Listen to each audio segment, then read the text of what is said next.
केवल मु नुहे जदि उदाहरण नवा ओडिया सिनेमा ताहले अतीत बहुत सिनेमा ओडिशा रे अच्छी आपण मैंने जब देखिए मो ना ने भी गोटे घमाघट बोली सिनेमा एवं आसाला यही वर्षर सिनेमा जब उदाहरण नेबी ता पूर्व जब आम नवा बहुत सिनेमा अच्छी जो थे केवल एक्शन ही एक्शन थिला एबे लाटेस्ट जमी चैलेंज आसाला ए सर्टिफिकेट मिलता जोटा गोटे एक्शन फिल्म थिला किंतु केवल ओडिया सिनेमा को आम ये उदाहरण नवा ना कहीं ओडिशा रे मध्य हिंदी सिनेमा रिलीज करा जाउची एवं पैन इंडिया लेवल ले आसुथिबा कन्नड़ सिनेमा हो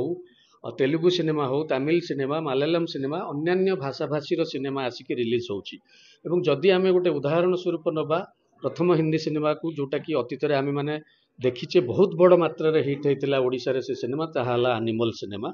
जो थे आरंभ रु नहीं शेष पर्यंत एक्शन कहले भयंकर एक्शन थिला एवं परिवार रे बसिकी पिलांकु नहीं बसिकी देखा से सिनेमा असंभव हो पारुला एवं रक्त एवं खंडा तलवार से चलुला बंदूक गुली एकदम मारात्मक प्रकार एक्शन थिला जदि मार्को सिनेमा को नवा से हणा कटा बेक काटिबा मुंड काटिबा थिला हिट सिनेमा जोटा तेलुगुर हीरो नानींकर थिला तादेर सेमती रक्ताक्त जो थे कि चरित्र हीरो निजे रक्त रे गाधेइकरी ठिया होइचंती एवं पूरा सिनेमा जाक हणा कटा रक्ताक्त थिला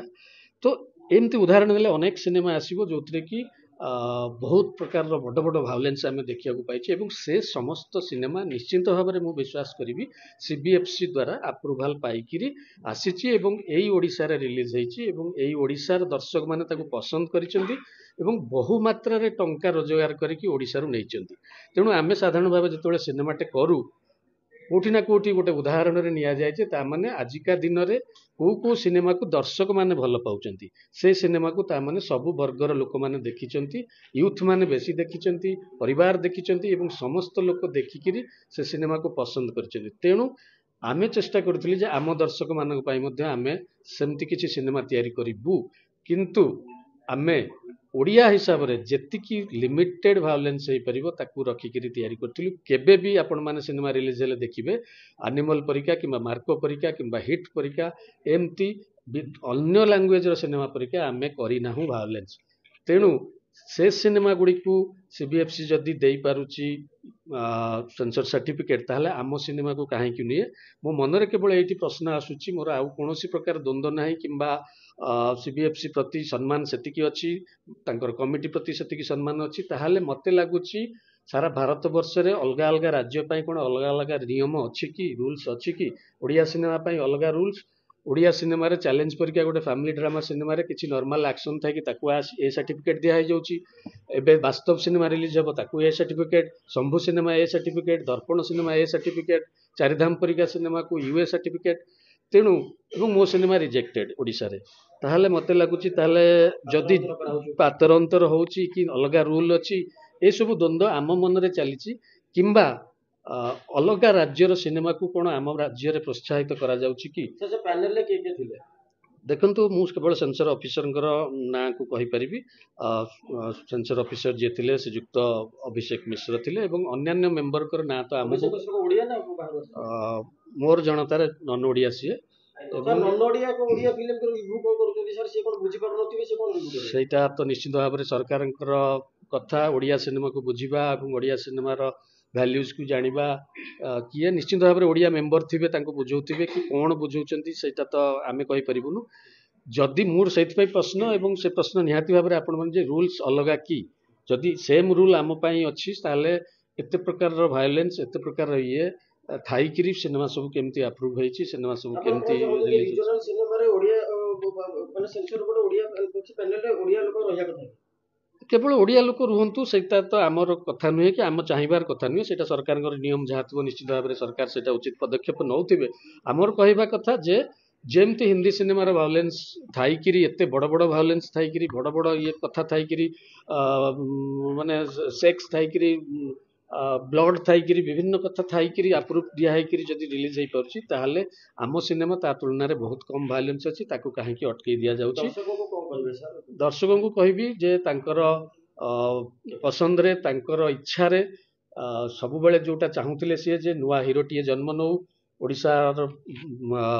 ସିନେମା ଜଗତରେ ନୂଆ ପିଲା ଆସନ୍ତୁ, ନୂଆ ମୁହଁମାନେ ଆସନ୍ତୁ ଏବଂ ଏହି ସିନେମାରେ ଆମେ ହିରୋ ହିରୋଇନ୍ ଏବଂ 90% ପିଲା ଥିଏଟର ଆର୍ଟିଷ୍ଟ ଏ ସମସ୍ତ ନୂଆ ପିଲାଙ୍କର ଭବିଷ୍ୟତ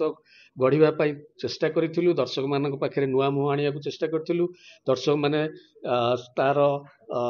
ପ୍ରଶଂସା ଏବଂ ତାର ଇଚ୍ଛା ଏବଂ ତାଙ୍କୁ ଭଲ ପାଇବା ମଧ୍ୟ ପାଇଚାରିଥିଲୁ ଟିଜରରେ, ଟ୍ରେଲରରେ ଏବଂ ଲୋକମାନଙ୍କର ବିଭିନ୍ନ ପ୍ରକାର ମେସେଜ, ଫୋନ୍ କଲ୍ସ ମଧ୍ୟ ପାଉଥିଲୁ। 17 ତାରିଖର ରିଲିଜକୁ ନେଇକି ଉତ୍କଣ୍ଠା ମଧ୍ୟ ପାଉଥିଲୁ। ତ ଦର୍ଶକମାନଙ୍କର ମନ ମଧ୍ୟ ଦୁଃଖ ହୋଇଥିବ ଏଥିକୁ ନେଇକିରି ଏବଂ ଗୋଟେ ପ୍ରଯୋଜକ ଯେତେବେଳେ ସିନେମା କରୁଛନ୍ତି ନିଜର ଅର୍ଥ ଲଗାଉଛନ୍ତି, ବହୁଳ ମାତ୍ରାରେ ଅର୍ଥ ଲାଗୁଛି ଏବଂ ଗୋଟେ ଫେଷ୍ଟିଭାଲ ଥାଏ ଯେଉଁ ଫେଷ୍ଟିଭାଲରେ ସମସ୍ତେ ଫିଲ୍ମ ରିଲିଜ କରିବାକୁ ଚାହାନ୍ତି, ସେଟା ରଜ ହଉ, ଦୀପାବଳି ହଉ, ଦଶହରା ହଉ, ହିନ୍ଦୀ ସିନେମା ହଉ, ଅନ୍ୟାନ୍ୟ ସିନେମା ମଧ୍ୟ ସମସ୍ତେ ଫେଷ୍ଟିଭାଲକୁ ଚାହାନ୍ତି କାହିଁକିନା ଫେଷ୍ଟିଭାଲରେ ଗୋଟେ ସିନେମା ଦେଖିବାର ମଉଜ ଥାଏ, ଛୁଟି ଥାଏ ଏବଂ ସେସବୁକୁ ଆଶା ରଖି ଆମେ 17 ତାରିଖ ରିଲିଜ କରିବାକୁ ଚେଷ୍ଟା କରିଥିଲୁ। କାହିଁକିନା ସଣ୍ଡେ ଥିଲା, କାଳୀପୂଜା ଥିଲା, ଆହୁରି ବିଭିନ୍ନ କଥା ଥାଇକିରି ଛୁଟି ଥିଲା। ସେ ସମୟ ଆମ ହାତରୁ ଚାଲିଗଲା ଏବଂ ବହୁତ ମାତ୍ରାରେ ପ୍ରଯୋଜକଙ୍କର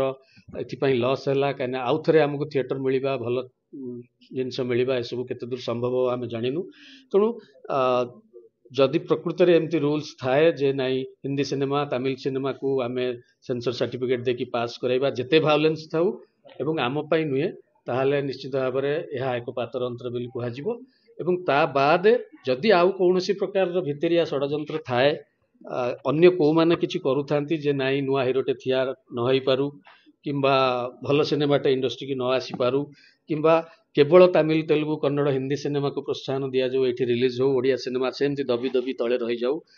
ଯେମିତି ଅତୀତରେ ଦେଖିଲେ ଯେ କାନ୍ତାରା ଆସିଲାରୁ ଚାରିଧାମ ପରିକା ଆମ ସିନେମା ଗୋଟେ ଧାର୍ମିକ ମନୋଭାବ ନେଇକି ତିଆରି ହେଇଥିଲା, ଗୋଟେ ବାପା ମାର ସେଣ୍ଟିମେଣ୍ଟକୁ ନେଇ ତିଆରି ହେଇଥିଲା, ଗୋଟେ ଭାଇ ଭଉଣୀର ସେଣ୍ଟିମେଣ୍ଟକୁ ନେଇକିରି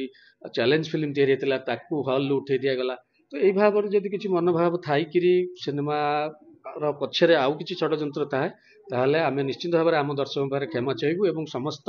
ଦାୟିତ୍ୱ ଏବଂ ନିଷ୍ପତ୍ତି ଆମ ମିଡ଼ିଆ ଏବଂ ଦର୍ଶକ ଉପରେ ଛାଡ଼ିବୁ। ଆର ଉତ୍ତର ଜବାବ ସେମାନେ ରଖନ୍ତୁ।